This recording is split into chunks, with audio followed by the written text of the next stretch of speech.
যে নামাজে বাংলায় দোয়া করা যাবে না, সম্পূর্ণ নিষেধ। যেরকম খুতবা বাংলায় বলা যায় না, খুতবা আরবিতে করতে হয়।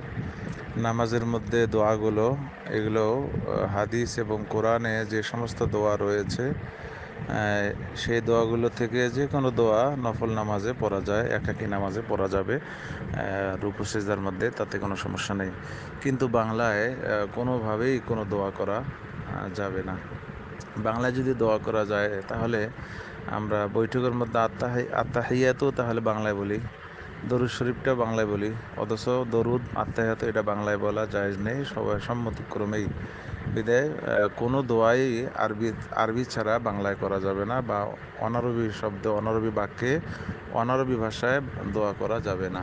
আরবিতেই দোয়া করতে হবে এবং সেটা কোরআন হাদিস থেকেই হতে হবে। আসসালামু আলাইকুম ওয়া রাহমাতুল্লাহ। বিদায় আপনার পত্রিকায় যে রেফারেন্স দিয়েছেন তার বক্তব্য সঠিক। আসসালামু আলাইকুম ওয়া রাহমাতুল্লাহ।